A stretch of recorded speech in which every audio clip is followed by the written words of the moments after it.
Ok, Parashat Hashavua, Parashat Miketz. Donc je dis, on est arrivé dans le vif du sujet. Yosef, ça y est, il va sortir de prison puisque Paro va rêver, Paro va pas comprendre ses rêves et Yosef va être celui qui va les lui expliquer. Donc il va sortir de prison pour ça. Il va être le seul chacham parce que Paro va demander. Plusieurs vont tenter d'expliquer les rêves de Yosef, de Paro. Personne ne va réussir.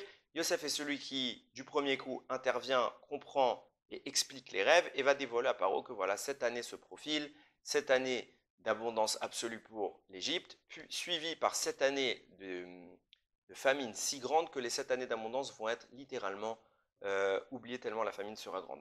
Yosef comprend tout ça, Yosef l'explique à Paro, et cette explication plaît. Yosef va suggérer de nommer un homme pour gérer toutes les réserves, les ressources qu'il faudra accumuler pendant les 7 années d'abondance. Paro accepte, et qui sera évidemment cet homme? Ce sera Yosef. Donc Yosef part du statut de prisonnier esclave à vice-roi. Suite à ça, bien évidemment, la prophétie de Yosef se réalise, les 7 années d'abondance arrivent, Yosef commence à récolter, et avec ça, il va commencer à profiler tout l'avenir de l'Égypte, puisqu'il va mettre en place le système qui va soutenir les réserves égyptiennes. C'est le seul qui va réussir, puisque les Égyptiens vont faire pareil, ça va pas du tout tenir, les récoltes vont pourrir. Le seul qui parvient à faire ça, c'est Yosef. Et quand les 7 années d'abondance se terminent, les 7 années de famine leur succèdent, même la famine, même le Canaan, la ville, le pays, pardon, mitoyen de l'Égypte, va être frappé. Yaakov est là-bas, et Yaakov envoie ses fils pour aller acheter, pour aller acheter du blé en Égypte. Et là-bas, Yosef va les reconnaître. Eux ne vont pas le reconnaître parce qu'ils ne vont pas supposer qu'il était devenu vice-roi. Ils ne vont pas le reconnaître et ils vont vouloir acheter le blé. Ils vont se présenter devant Paro, devant Yosef. Yosef va faire semblant de les juger comme des espions et va les traiter en tant que tels. Bon, on connaît l'histoire, c'est pas mon propos maintenant. Moi, je vais m'arrêter juste sur un détail parce qu'on va faire court aujourd'hui. Enfin, du moins, on va essayer. Je vais m'arrêter sur quand Paro se trouve face à Yosef et qui voit ses qualités. Il y a un passage qui nous dit que Paro va changer le nom de Yosef. Yosef, on connaît son nom, et dorénavant, Paro dit il y a un problème. D'après le sens simple, comment on justifie ce changement de nom? C'est très simple. Yosef, c'est un nom juif. On ne peut pas mettre un juif, on ne va pas mettre un juif en tant que vice-roi d'Égypte. Il faut que ce soit un Égyptien. Donc on va justifier le fait que ce soit Yosef qui prenne le titre. On va lui donner un autre nom. On change un peu son histoire. C'est un nouveau. C'est pas le Yosef que vous connaissez, c'est un nouveau. Comment il s'appelle? Tsafnat Paner. Paro l'appelle Tsafnat Paner. Qu'est-ce que Rashi nous précise? Ça veut dire quoi Tsafnat Paner? C'est pas un mot qui revient souvent. Paner, c'est la première fois dans toute la Torah et c'est la dernière fois dans toute la Torah qu'on va le trouver. Tsafnat, ça vient du mot de Tsafon. Tsafoun, pardon. Tsafoun, c'est quelque chose de caché. Quand on dit par exemple dans la Haggadah de Pessah, quand on prend la ficomane qui est cachée, on appelle ce passage du Seder, on l'appelle Tsafoun, parce que c'est quelque chose de caché. Tsafnat, donc quelque chose de caché, Paner, tu l'as dévoilé. Vient Yosef, Rashi nous dit, il dévoile ce qui est caché. Pourquoi? Parce que comme Yosef va être le seul en mesure d'expliquer les rêves de Paro, chose que personne n'a réussi à faire, donc c'était quelque chose qui était caché, et Yosef va réussir à le dévoiler, donc il dévoile ce qui est caché. Maintenant, ce qui est problématique, c'est qu'en fait la Torah nous parle de ça. Pourquoi c'est problématique? Parce que si on explique comme nous on vient de dire, comme quoi, Paro il cherche en réalité simplement à duper les Égyptiens en faisant croire que c'est un Égyptien, alors il aurait dû continuer à l'appeler Tsafnat Panéar, son vrai titre aurait dû être Tsafnat Panéar, mais on voit que même Paro lui-même, il va continuer à appeler Yosef. Yosef, il ne va pas l'appeler Tsafnat Panéar, donc si c'était vraiment pour dire qu'il s'appelle Tsafnat Panéar dorénavant, c'est une règle, il faut qu'on fasse semblant que tu t'appelles Tsafnat Panéar, comme ça personne ne va comprendre que tu es Yosef, que tu es un étranger, c'est pas clair. Pourquoi tu l'appelles Yosef une fois, pourquoi tu l'appelles une fois Tsafnat Paner? Et d'un autre côté, donc si c'est un nom qui a duré, qui a été juste pour les papiers, pour le passeport de Yosef, histoire de le faire passer pour un Égyptien, et qu'après, en fait, tout le monde, une fois que les papiers sont faits, tout le monde s'en fiche. Et donc, en fait, on a pu appeler Tsafnat Paner par la suite. Alors, pourquoi la Torah nous précise qu'on l'a appelé Tsafnat Paner? C'est pour 2 minutes. Il n'y a pas d'intérêt à ce que la Torah nous le dise. D'autant qu'on sait que c'est écrit dans David Améler dans les Teilim, il y a écrit là-bas, j'ai noté le pasouk, Asher Sam Shamot Ba'aret, que Akadosh Baruch Hu, il a placé Shamot, des ruines dans la terre, et Chachamim disent Al Tikre Shamot et la Shemot. Ne dis pas Shamot, des ruines, et la Shemot, seulement tu vas lire à la place des noms. C'est Dieu qui place les noms sur terre. De quoi on parle? Très simple. Dieu, Akadosh Baruch Hu, il envoie les Neshamot. La Neshama, il l'envoie avec un objectif très précis sur terre. Il y a une raison pourquoi elle doit descendre. Il y a un but à atteindre. Ce but, il est en rapport avec son nom. Nous, on ne peut pas deviner ça. Quand on a un enfant, on a un petit garçon, une petite fille qui naît, on ne sait pas pourquoi Dieu l'a envoyé sur terre. On va lui donner un nom, mais ce nom, il faut qu'il soit en rapport avec l'objectif qu'Akadosh Baruch Hu lui a déterminé. Maintenant, si moi je lui donne un objectif avec le nom et qu'Akadosh Baruch Hu il a défini un autre objectif avec autre chose, c'est pas en corrélation. Donc qu'est-ce qu'Akadosh Baruch Hu fait? Ruach HaKodesh. Il y a un moment dans notre vie, quand on est papa, quand on est maman, on a le droit au Ruach HaKodesh. C'est une fois à chaque fois, c'est quand on nomme nos enfants. C'est pas nous qui choisissons le nom de nos enfants, du moins si on choisit un nom cachère. Ce qu'on appelle un nom cachère, c'est un nom de la Torah, exclusivement de la Torah. Parce que là, il y a une vraie essence, il y a une vraie raison, il y a une vraie liaison avec la Torah et les Neshamot. Il faut savoir que toutes les lettres de la Torah sont en rapport avec les Neshamot du Ham Israël. Donc, il faut vraiment que ce soit un nom qui est écrit dans la Torah. Donc, quand nous, on a ce Ruach HaKodesh de choisir parmi les noms de la Torah, quel est le nom qu'on va donner à notre enfant, en réalité, on va dévoiler par ce nom l'essence de la Neshama qu'Akadosh Baruch Hu a envoyé sur terre. Donc, quand nous, on place un nom, ça a un sens. C'est pas juste un mot qui me plaît. C'est une raison, une vraie raison à ça. On ne peut pas donner un nom qui n'est pas en rapport avec la personne. Et si la Torah vient et quelque part elle acte, elle valide le titre que Paro donne à Yosef, que Paro il lui dit, dorénavant c'est Tzafnat Panéar, ça a une valeur. Puisque la Torah elle en parle, ça veut dire qu'Hachem quelque part il dit, la raison pour laquelle Paro a nommé Yosef Tzafnat Panéar, elle est bonne. Il y a dans l'âme de Yosef, il y a quelque chose qui est en rapport avec cette notion qui s'appelle Tzafnat Panéar, de dévoiler ce qui est caché. En quoi? Alors, il y a un midrash qui dit comme ça. Le Ismar Moshe rapporte ce midrash dans Midrash Rabbah. Il écrit là-bas que la veille, alors d'abord c'est une Gemara qui rapporte ça, mais il y a un autre midrash qui l'explicite un peu mieux. La veille de la libération de Yosef, vient l'ange Gabriel dans la cellule de Yosef, et il commence à lui enseigner les 70 langues que Paro connaît. Toutes les 70 langues qui existent. Paro fait sortir Yosef, et puisque le Saramashkim, donc le serviteur de Paro, il a vanté les qualités de Yosef comme étant quelqu'un de vraiment génial, de brillant. Alors Paro il va vouloir tester un peu Yosef, voir c'est quoi sa grandeur. Et il va lui parler dans plusieurs langues. Et Paro il va lui répondre dans toutes les langues. Comme quand vous passez un entretien d'embauche, vous avez mis je sais parler anglais, on va vérifier si vous passez anglais. Lui il a fait ça sur 70 langues. Et maintenant, il s'est passé que Paro, il s'est tapé un peu la honte. Pourquoi? Parce que, arrivé au terme des 70 langues, Yosef, il a lui testé Paro. Il a commencé à sortir une langue que Paro ne connaissait pas. C'est quoi le Lashon HaKodesh, le langage de la Torah. Alors, quand je parle de Lashon HaKodesh, faites très attention. Quand on parle d'hébreu, on ne parle pas d'hébreu moderne. L'hébreu moderne, c'est ce qu'on parle en Israël, qui est très proche des mots de la Torah, les racines, les verbes, les conjugaisons, c'est très très très proche. Mais ce n'est pas le Lashon HaKodesh. Le Lashon HaKodesh, c'est quoi? C'est les lettres que Akadosh Baruch Hu a utilisées dans la Torah pour formuler sa volonté. Ça, c'est le Lashon HaKodesh. C'est la capacité d'utiliser les lettres dans leur essence profonde. Ça veut dire que Akadosh Baruch Hu, il a utilisé 22 lettres pour créer la Torah, mais ces 22 lettres, c'est celles qui ont créé le monde, c'est celles qui ont créé les Neshamot, elles ont un lien intime avec les Neshamot, donc elles ont une puissance créatrice. Le maniement de cette puissance est ce qu'on appelle le Lashon HaKodesh. Être capable, par des lettres, par la combinaison de ces lettres et de leur puissance, de faire émaner une notion qui dépasse l'entendement, qui dépasse l'humain, qui rentre dans le divin. Ça, c'est ce qu'on appelle Ruach HaKodesh. Ça, Paro, il ne connaît pas. Il connaît les 70 langues. Vient Yosef, il maîtrise une langue qui relève du divin, et là, Paro, il ne peut plus suivre. Il lui dit, il y avait quelque chose de caché ici, et tu viens de nous dévoiler que tu es son fils. De quoi on parle?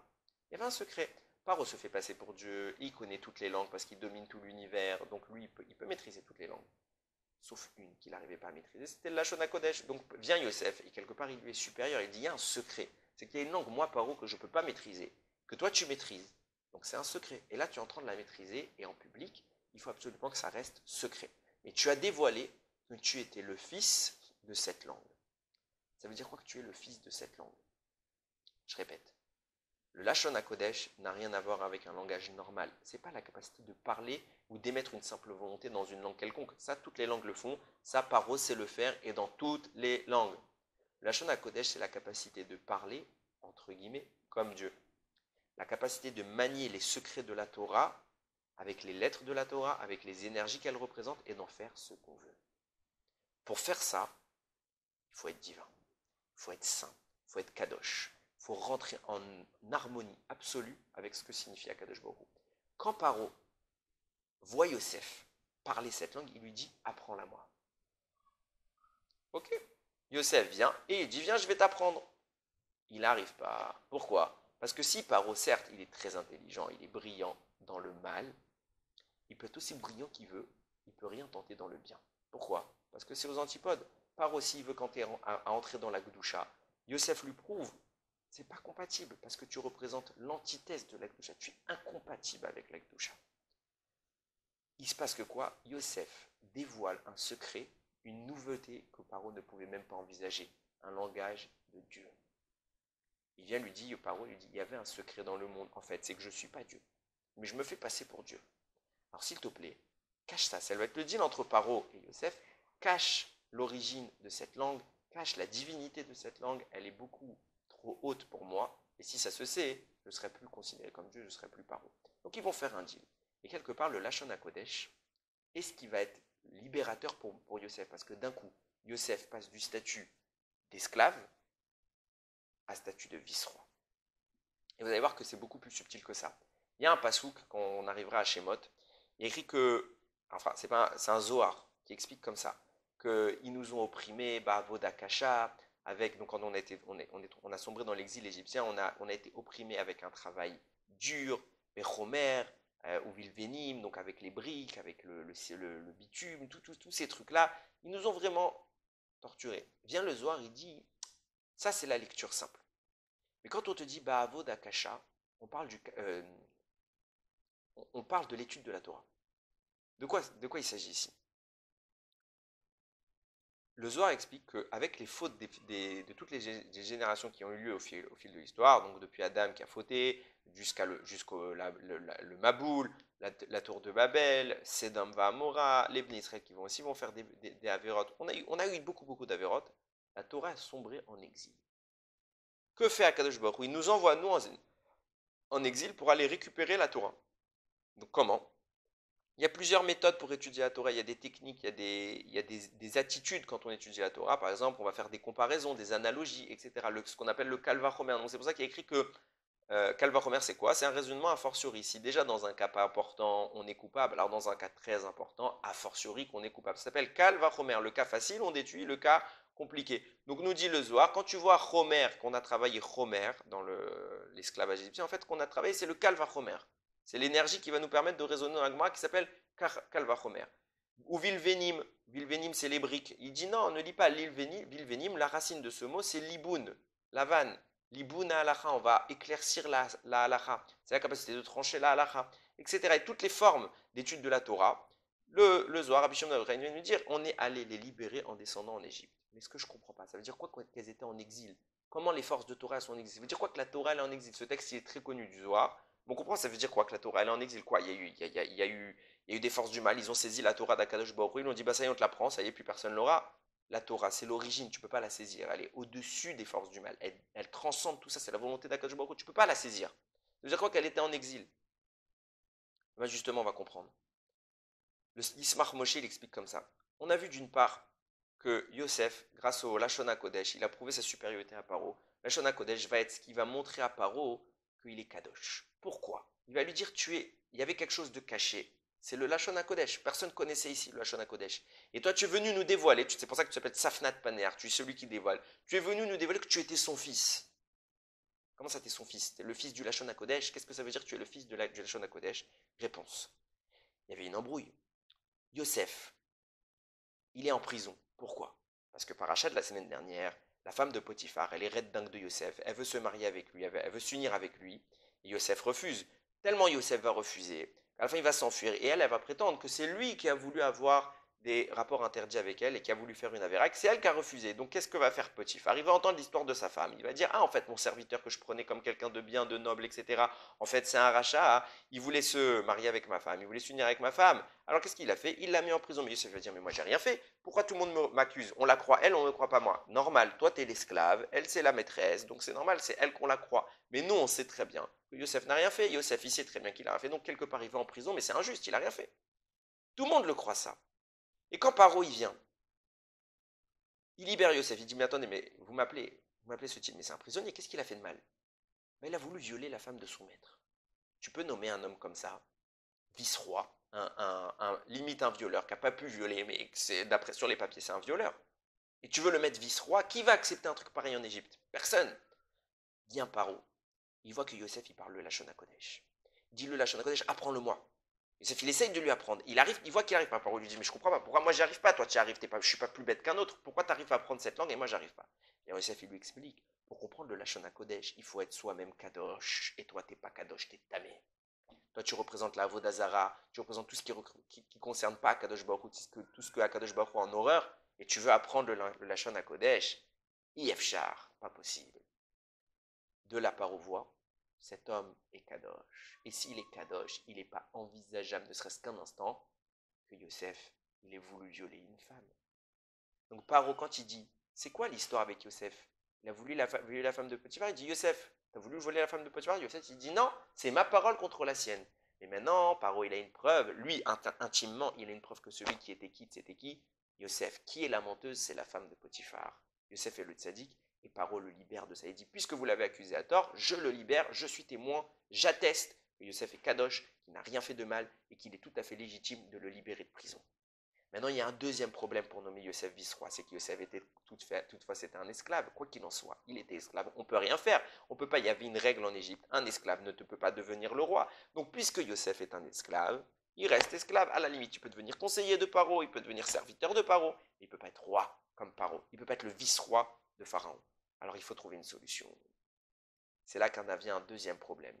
Rappelez-vous que Paro connaît les 70 langages. Et Paro, il faut comprendre que dans la dimension dans laquelle il évolue, il a la notion de ce qu'est un ange. Parce qu'il pratique la Vodazara, il pratique la sorcellerie, mais pas au niveau genre juste il a une statue, il se prosterne, il fait non, il a vraie notion de ça, il a la notion des forces du mal. Et s'il y a des forces du mal, il sait qu'il y a des forces du bien. Donc du même qu'il y a des notions de spirituel négatif, il existe des notions de spirituel positif, et Paro en est conscient de ça. Il sait que la notion d'un ange existe. Et là, Paro, il a un problème. Il dit, Yosef, dis-moi, je comprends pas. T'es tout jeune. T'es tout jeune. Quand t'es arrivé, donc il enquête. Quand t'es arrivé en Égypte, pour qu'il connaisse ses 70 langues, Paro, il dit, attends, il est brillant ce type. Comment il a pu apprendre ces 70 langues comme ça?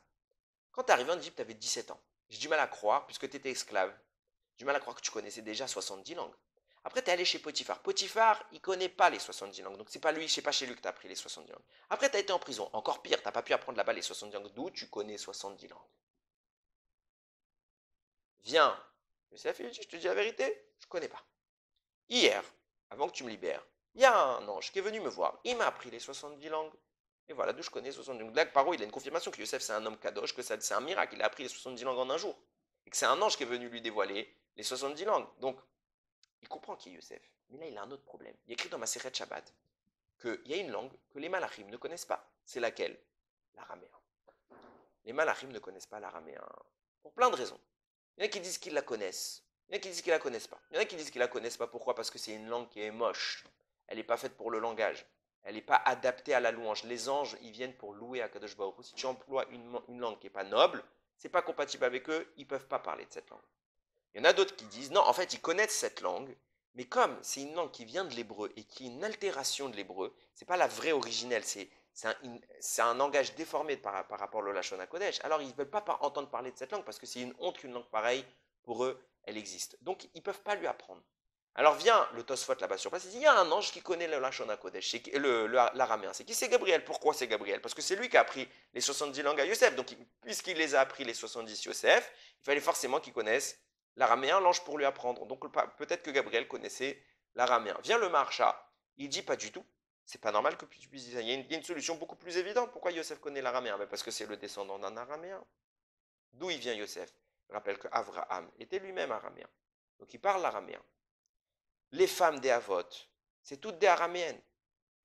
Sarah, Rivka, Rachel, Léa, les deux filles de Lavan a Arami, Lavan c'est un araméen, donc c'est le langage familial, c'est sa langue maternelle. Avec l'hébreu, c'est sa langue maternelle. Plus que ça, Yaakov va passer combien d'années? Il va passer 22 ans chez Lavan. Et c'est là-bas que Yosef va naître. Donc quand Yosef est né, il est dans un pays où tout le monde parle araméen. Donc l'araméen, c'est quelque chose qu'il connaît. Il n'y a pas eu besoin qu'on lui apprenne. En fait, l'ange, il lui a appris sur 71 langues. Il lui a appris combien? 69. Toutes, sauf l'araméen et l'hébreu.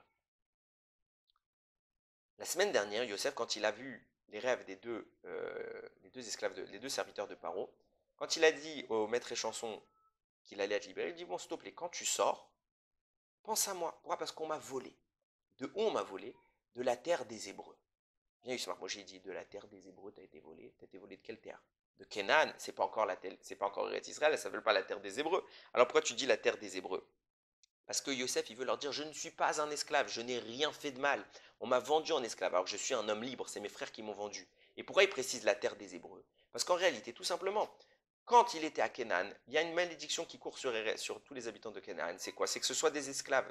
Qui a donné cette malédiction? C'est Noach. Noach, il a maudit son petit-fils, il a dit, qui s'appelait Canaan, il dit, tu seras le serviteur des serviteurs. Donc tous les gens de Canaan, c'est des esclaves. Donc si quand bien même on prouve que Yosef était innocent en sortant de prison, il n'en demeure que son origine, c'est d'être un esclave puisqu'il est kénanéen. Yosef vient et leur dit, mais je ne suis pas kénanéen, je suis ivri. Et Paro, il ne croit pas tout ça. Personne ne croit Yosef qui c'est un homme libre. Il dit, mais non, tu es un homme libre qui est esclave, ça n'existe pas. Tu n'es pas un homme libre, tu es soit homme libre, soit l'esclave. Il dit, mais non, je suis un homme libre. Alors d'où tu viens? De Kénan. Donc non, tu n'es pas un homme libre. Vient Paro, il dit, mais je ne comprends pas. J'ai une preuve que c'est un homme libre. C'est quoi? Comment se fait-il que cet homme soit capable de me parler en araméen? Parce que quand bien même il a appris toutes les langues de l'ange, l'ange il n'a pas pu lui apprendre l'araméen, ils ne connaissent pas l'araméen les anges. Donc ça veut dire que c'est une langue qu'il connaissait déjà. En plus de ça, c'est un homme qui parle le Lachon à Kodesh. C'est pour ça qu'il dit qu'il s'appelle Ivri. Ivri c'est quoi? Hébreu. C'est quelqu'un qui traverse. Parce que c'est quelqu'un qui a voyagé, il a été dans les endroits où on parle araméen. Et il maîtrise en plus le Lachon à Kodesh. C'est pour ça que maintenant il s'est retrouvé en Eretz Canaan. De là on voit que quoi? Yosef n'est pas kénanéen, c'est un ivri, c'est un hébreu, et ce n'est pas un esclave. Paro il dit, puisqu'il parle araméen, ce n'est pas un esclave, j'ai le droit de le nommer roi. Et puisqu'il maîtrise la Shona Kodesh, c'est un homme kadosh, donc il n'a pas voulu violer la femme de Potiphar, j'ai le droit de le libérer de prison. Et du coup, il le nomme Safnat Panear. Il dit, tu es celui qui dévoile les secrets. Quel secret t'as dévoilé? Petit 1, t'as dévoilé mes rêves. Petit 2, tu as dévoilé le Lashon HaKodesh que personne ne connaissait, même pas moi, et que j'arrive pas à apprendre. Et petit 3, tu as été en mesure de dévoiler une langue. Là, je prouve que tu es innocent. Tu n'es pas un esclave, je te libère. Pourquoi ça se passe comme ça? Il y a un marcha dans Maseret Megillah qui dit comme ça. Les Bnei Israël ont été formés sur deux moules. On regarde que les Havot, c'est des gens qui ont vécu en Israël. En tout cas, dans tout ce que la Torah raconte. Abraham, il est né en Chutz Laaretz. Mais tout ce que la Torah nous parle, c'est de sa période quand il était en Eretz Israël. Abraham, Yitzhak n'est jamais sorti d'Eretz Israël. Yaakov va sortir, mais tout son objectif va toujours être de revenir. Même quand il va partir, il va descendre en Égypte, il ne voulait pas trop y aller. Il crie Anou Salpi Adibour, à Hachem qui l'a forcé à y aller, mais lui, il voulait rester en Eretz Israël parce que c'est un Israélien. Mais toutes leurs femmes viennent d'où? Du monde araméen. C'est pourquoi il y a deux langues, l'une si proche de l'autre. L'une c'est le Lachon HaKodesh, l'autre c'est l'araméen. Ce Lachon HaKodesh un peu déformé, qui est un peu altéré, qui n'est pas le vrai Lachon HaKodesh, qui est quelque chose de caché, qui n'arrive pas vraiment à percevoir. Et de là nous disent Rachamim, le Maharsha dit, c'est pour ça que va naître la Torah orale et la Torah écrite. La Torah écrite va être en Lachon HaKodesh, la Torah orale, ça va être de l'araméen. Pourquoi? Pourquoi ça marche comme ça? Pourquoi tu fonctionnes avec deux langages? Mais une seule langue, c'est le Lashon HaKodesh, c'est la vraie langue, c'est l'origine. Pourquoi tu passes avec une langue altérée? Réponse. Parce que comme le Ham Israël va fauter, et va fauter, et va fauter, on va s'éloigner d'Akadosh Baruch Hu. Et ce secret du Lashon HaKodesh, on va le perdre. On va plus être capable de comprendre ce qu'une lettre, elle signifie. Une lettre, elle a une importance capitale. Nous, on va perdre cette notion-là, cette puissance-là, on va la perdre. On va plus être capable en lisant, voilà, je lis le texte de Miquette, je lis une histoire. J'analyse et je commence à comprendre ce qui se passe. Ça veut dire que moi, quand je perçois ma Torah, elle est déjà altérée. Parce que j'ai perdu mon lien avec Akadosh Baruch Hu, avec toutes les fautes des générations, des générations, des générations, des générations. Donc il faut un effort. Il faut partir de quelque chose d'altéré pour remonter à quelque chose d'éclairé. Comment Akadosh Baruch Hu va faire ça? Il va créer deux notions dans la Torah. La Torah qu'on va appeler la Torah, je vais exagérer, je vais dire la Torah d'Eretz Israël, celle qui est l'originelle, celle qui est dévoilée, celle qui est en Lashon HaKodesh, qui est en ivri, en hébreu. Et il y a la Torah de la Galoute, celle qui est de l'araméen. La Torah de la Galoute, c'est ce qui te permet d'arriver en Eretz Israël. Comment? Tu dois passer par l'exil, tu dois travailler pour te permettre de renouer et de libérer la réalité qui est cachée dorénavant dans la Torah. Tout ce qui était dévoilé avant, on l'a perdu à cause de la période. Donc la Torah, en effet, comme nous dit Rabbi Shimon Bar Yochai, elle a été mise en exil. Comment ça, elle a été mise en exil? Comment la Torah peut être mise en prison? C'est pas qu'elle est en prison. C'est que nous sommes en prison, nous ne sommes plus capables de la comprendre. Donc comme si elle s'était retrouvée toute seule et plus personne ne la connaît. C'est pour ça qu'il existe une langue qui s'appelle l'araméen, qui est une langue dénaturée, qui ressemble mais qui n'est pas la vraie langue, qui nous permet d'étudier la Torah orale. Et en lisant ce propre texte-là, on commence à déchiffrer, grâce à la Torah orale, on commence à déchiffrer ce qui était caché dans le texte. Ça, c'était l'essence. C'est pour ça qu'il y a les deux langages. Et c'est pour ça que ces deux langages vont être ce qui permet à Yosef de sortir d'exil. Quand tu es en exil, tu dois utiliser quelle Torah? La Torah de l'exil, la Torah des Imaot, le langage des Imaot, l'araméen. L'araméen, c'est la Torah orale. Et grâce à la Torah orale, tu vas chercher, tu vas pénétrer le texte et en extraire les informations. Et tu vas pouvoir émerger à cette connaissance initiale qui était celle qu'Akadosh Baruch Hu, il avait fixée pour l'homme. J'ai lu récemment, on m'a transmis que il y a des gens qui mettaient, c'est la fête de Hanouka, et il y a des gens qui disaient, oui, bon, si vous croyez vraiment, vraiment en Dieu, ne fêtez surtout pas Hanouka, parce que c'est pas écrit dans la Torah, c'est pas la volonté de Dieu.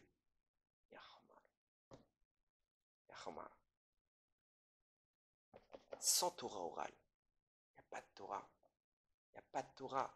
On ne peut pas comprendre. En fait, c'est qu'une... Je réfléchis, comment ces gens y pensent? Ça veut dire quoi? Ça voudrait dire quoi quand la Torah te demande d'étudier? Tu fais quoi? S'il n'y a pas la Torah orale, tu fais quoi? Ça veut dire que tu prends ton chumash, puisqu'il y a Torah orale, t'enlèves la Gemara. Donc il n'y a pas de Gemara. Il n'y a pas de Zohar, il n'y a pas de Kabbalah. Donc tout ça t'enlève. Il n'y a que la Torah écrite. Donc il n'y a que le chumash. Tu lis le chumash. Et c'est ça, étudier la Torah. C'est-à-dire que tu lis du texte, tu racontes une histoire, tu te la répètes toute ta vie. Voilà, votre Dieu il t'a mis sur terre. La plus grande des mitzvahs qui s'appelle le Limud Torah, ça consiste à quoi? Tu prends un livre et tu fais de l'histoire. Il était une fois, il était une fois, il était une fois. Et une belle histoire, bon, bah, Hachem, c'est une super belle histoire. Mais c'est quoi la valeur de ce truc? Si c'est juste me raconter des histoires, il n'y a aucune valeur. La Torah orale, c'est ce qui vient révéler la Torah écrite. Et la Torah écrite, c'est l'essence. Nous, on doit comprendre ce qu'est cette Torah au travers d'un travail intellectuel de Torah orale, de réflexion, d'approfondissement. Et grâce à cet approfondissement-là, on découvre ce qu'est la Torah écrite. Sa paro, il l'a vu chez Yosef. C'est pour ça que Akadosh Baruch Hu accepte que dans la Torah, on change momentanément pour un pasouk. Mais on change le nom de Yosef pour dire qu'en réalité, Paro, il a perçu chez Yosef une qualité qui est vraie. Yosef est celui qui dévoile ce qui est caché.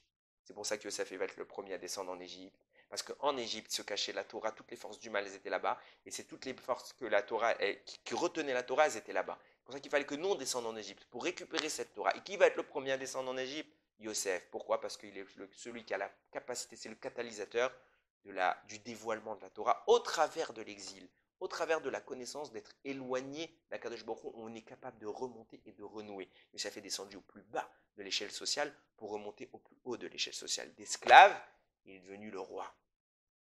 Nous étions esclaves en Égypte et on est devenus les fils du roi. Grâce à quoi? Grâce au don de la Torah.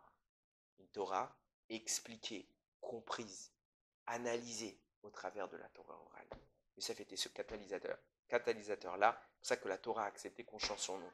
Alors nous aussi, soyons zoché, Bezrat Hashem, Yeratzon, qu'Akadosh Baruch Hu nous donne cette force de toujours pouvoir lire la Torah, pas comme une histoire, pas comme un texte simple, écrit par, même si c'est par Dieu. Si Chazvi Shalom de dire que toute la mission d'un homme sur terre d'étudier la Torah, c'est juste de raconter l'histoire du Chumash, ce serait bien malheureux.